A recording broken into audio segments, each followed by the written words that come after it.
Hi, Hello. guys here. Now, I know in the last video, if you've seen it and you're actually following these, that I said that was the season end, but this couldn't go amiss, and you'll see why. Da, da, da, da, da, da, This da. is the What? hydroponic. Decided now to take it in. I've got two heaters outside, one with a thermostat built in, the other one which is like a pipe which heats up. It's lasted till nearly the end of November. Well, mid-November. Mid-November. Decided now to bring it in, popped it out of the unit. Well, we cut it down first. It was bigger than this. Yeah, there was a lot more to it. We cut some of it off here, left it out there for 2 days to see if it was going to heal. It healed fine. Then we had to cut a few more bits and pieces off just to get it out of the greenhouse because it was like a triffid. And then it attacked me. No. Then I popped it in here and it just sort of sat up on its own roots. Yeah. We looked in the bottom and it had actually filled the bottom of the bucket, which was cool. It actually also enveloped the air stone, which we had to pull out back there. So, yeah, it looked so. The hydroponics, I would say, worked this season. Yeah, and I've got all these lovely. We had a few more as well, but lovely as we chilies. went along, we kind of pulled them off. It's starting to get quite a smell. Now, on the other plants, which was the breed from last year, which is the Maruga Scorpion, the chilies on these in mid-sized normal pots only grow, if they grow, around this big. Give me a sec. Focus. There we go. Oh, over focus. Yeah.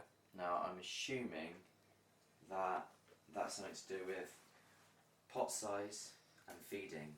With the hydroponics, you put the right amount of feed in the right amount of period. When the water's not there, you add more. That's all you need to do. With this, it's soil. You like, do I do it when it's dry? Do I wait until it's completely dry? It works, but this really works. And obviously with so many chilies, once you get them off, if you are having issues selling them to people, because obviously I've only got a few amount of people which will actually buy them, and then once they've bought them, it's like now who to sell them to, you might find yourself thinking, oh no, they're going to rot. Now obviously there's ways of pickling them, but there's also ways of drying them.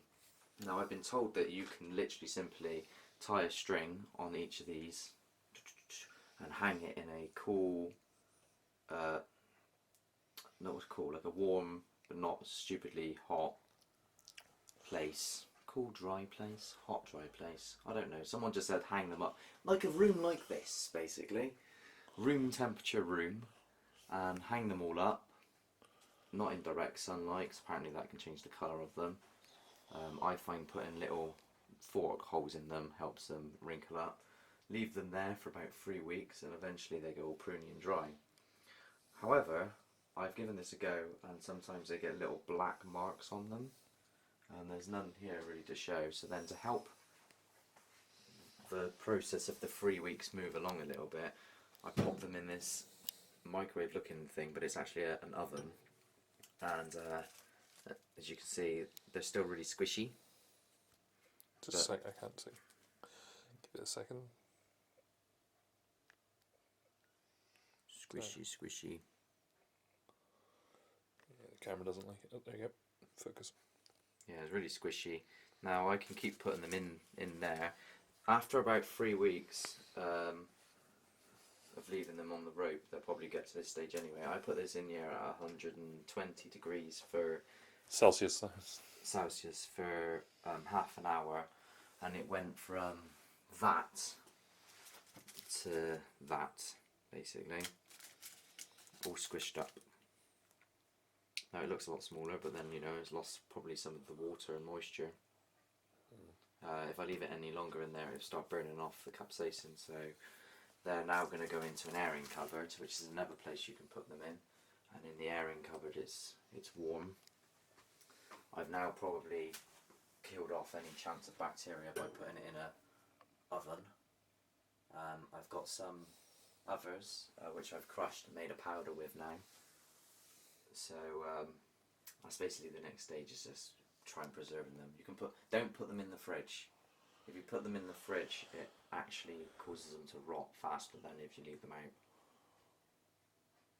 I'm not sure why. I'm not sure it's rotting or if just destroying the cells, It making starts it going crumble. really black and gooey and horrible. You can put them in the freezer, but then if you take them out, Yeah. they're going to be really soft and really hard to cut. Or you can pickle them, or you can just eat them there and then. Or you can make a lovely sauce with them. I've got 3 lovely sauces now, so that's basically it. That will be it for the year now.